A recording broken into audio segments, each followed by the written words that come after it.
Lidhur me çështjen e volejbollistes së Dinamos, Najara Ferreira, kanë reaguar edhe përfaqësues të ekipit të Pogradecit, i cili ka qenë i pari që ngriti dyshimet mbi gjininë e sportistes. Dorian Latifllari, drejtori i qendrës multifunksionale të Pogradecit, tha se është e drejta e tyre që të ngrenë dyshime në lidhje me sportivitetin e një lojtareje apo një ekipi.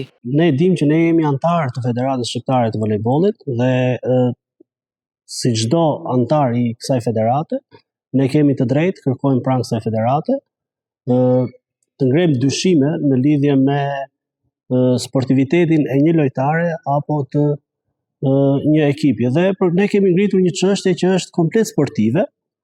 Nuk e di pse u mori këto për masa kaq mediatike, kur ne saktësisht kemi kërkuar nga Federata e Volejbollit që për lojtare në fjalë, ne nga pamjet që kemi hasur kur ajo ka zhvilluar ndeshje me ekipet e tjera, për këtë lojtare ne kërkojmë një analizë specifike për të vërtetuar nëse kjo lojtare është e përshtatshme për të luajtur në kategori dhe për të kontrolluar mbase dhe avantazhet e padrejta që kjo lojtare mund të përfitojë ndaj lojtare femrave. Ktu kam parasysh, mund të kemi përdorimin e substancave të cilat janë të ndaluara nga rregulloret e federatave ndërkombëtare sportive, apo terapi të ndryshme hormonale që shumë lojtare sot ne kemi parë nëpër media që po i përdorin rregullisht. Sipas Latiffllarit, kërkesa është bërë para ndeshjes me Dinamon me 11 tetor, pasi kanë parë disa të dhëna të ndryshme që ka volejbollistja braziliane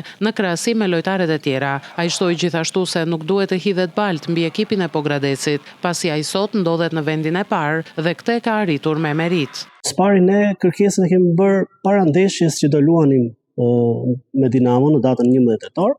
Kemi parë ndeshje që Dinamo ka zhvilluar me ekipet e tjera kundërshtare.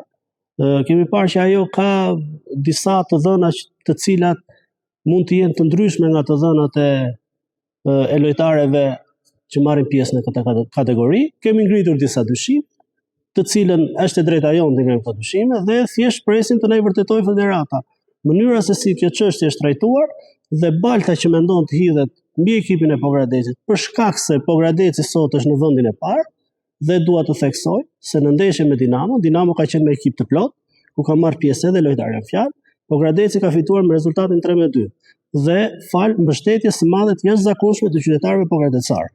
Natyrisht ne fituam në Pogradec, Pallati i Sportit ishte më shumë plot, ajo fitore është e gjitha merite e ekipit e atyre vajzave të Pogradecit, të cilat sot po gjykohen nga opinioni i gjerë që Pogradeci po fiton me metoda jo të përshtatshme jo sportive, gjë që s'është e vërtetë. Ne mundëm Dinamon në fushën tonë me ekipin e plot që kishte Dinamo. Ferreira u pezullua nga FSHF disa javë më parë dhe ju kërkua t'i nënshtrohej testit të gjinisë. Procedura nisi pas ankimit nga klubi rival i Pogradecit, të cilit ju bashkua më pas edhe Tirana. Sportistja ka munguar tashmë në 2 ndeshje.